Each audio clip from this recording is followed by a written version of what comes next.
কি খবর সবার?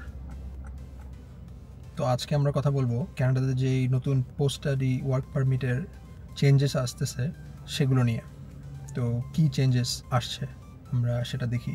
তো প্রথমত, কানাডার পোস্ট স্টাডি ওয়ার্ক পারমিট আপনার এখন সবাইকে দেবে না।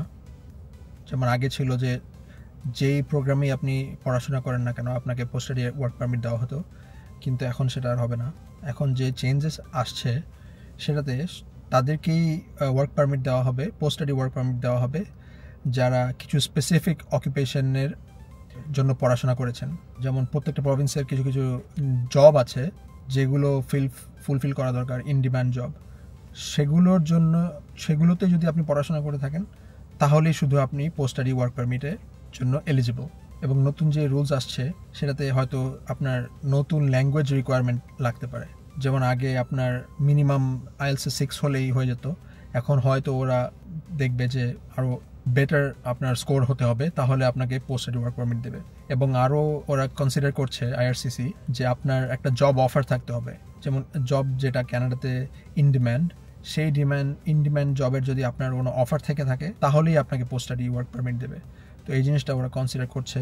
এবং আরও কিছু জিনিস ওরা চিন্তা করে দেখছে যে হয়তো ওরা প্রভিন্সিয়াল নমিনেশনও চিন্তা করে দেখছে যে আপনি যদি কোনো প্রভিন্সে থাকেন, সেই প্রভিন্স থেকে যদি আপনাকে নমিনেট করা হয় তাহলে হয়তো আপনাকে পোস্ট স্টাডি ওয়ার্ক পারমিট দিবে। তো জিনিসগুলো শুনতে কমপ্লিকেটেড মনে হচ্ছে, বাট এরা এখনও জিনিসটা ইমপ্লিমেন্ট হয়নি।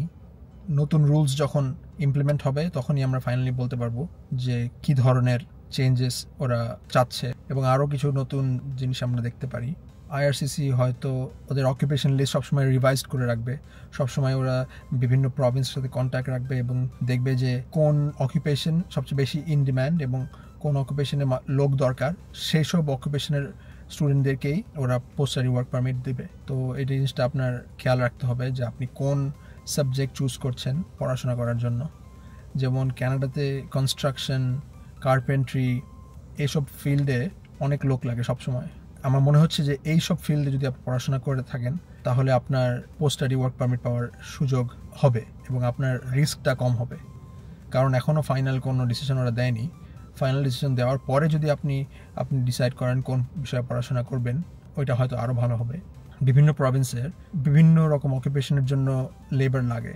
এক্স্যাক্টলি কোন অকুপেশনের জন্য প্রভিন্স থেকে আপনাকে নমিনেট করবে বা কোন প্রভিন্সে কোন ধরনের অকুপেশনের ডিম্যান্ড আছে সেগুলো আপনার খেয়াল রেখে তারপরেই এগোতে হবে। যেমন আপনি যদি পড়াশোনা করতে চান লেটস সে নার্সিংয়ে, কিন্তু সেই প্রভিন্সে ধরুন নোভা স্কোশিয়াতে নার্সদের কোনো প্রয়োজন নেই, তাহলে হয়তো ওরা আপনাকে পোস্ট স্টাডি ওয়ার্ক পারমিট নাও দিতে পারে। আমি জাস্ট এক্সাম্পল দিলাম। তো এরকম দেখতে হবে।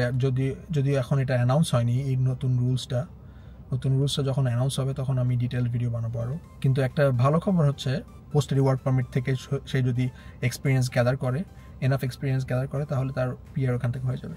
তো ফাইনালি যদি আমি সামারাইজ করি, জিনিসটা কী দাঁড়ালো? জিনিসটা হচ্ছে যে নতুন পোস্ট স্টাডি ওয়ার্ক পারমিট আসছে এবং এই পোস্ট স্টাডি ওয়ার্ক পারমিটটা তাদেরকেই দেওয়া হবে যারা কানাডার বিভিন্ন সেক্টরে যেসব ইন ডিম্যান্ড জব আছে, যেসব জবের মানুষের প্রয়োজন, লেবারের প্রয়োজন, সেসব জবের স্টুডেন্টদেরকেই পোস্ট স্টাডি ওয়ার্ক পারমিট দেওয়া হবে। তো আপনি যখন আপনার কোর্স সিলেক্ট করবেন তো এটা আপনার একটু চিন্তা করে করতে হবে যে কোন কোর্সে পড়লে আপনি পড়াশোনা করে সেই লাইনের জব পেতে পারেন এবং ওই অকুপেশনের ওয়ার্কারের অনেক চাহিদা। তো ওই জিনিসটা খেয়াল রেখে আপনার প্রোগ্রাম চুজ করতে হবে। কিন্তু এখনও ফাইনালি কোনো পোস্ট স্টাডি ওয়ার্কের নিউজ আসেনি। এখন জাস্ট ওরা চিন্তা করছে যে বিভিন্ন চেঞ্জেস আনবে। তো যখন ওরা ফাইনাল কোনো চেঞ্জেস আনবে সেটা নিয়ে আমি ডিটেল ভিডিও বানাবো। তো আজকের ভিডিও এইটুকুই। আমার ভিডিও ভালো লেগে থাকলে লাইক অ্যান্ড কমেন্ট করতে পারেন এবং চ্যানেলে সাবস্ক্রাইব করতে পারেন। আপনার আঙ্গুলের একটা এক্সারসাইজ হয়ে যাবে। ভিডিও দেখার জন্য ধন্যবাদ।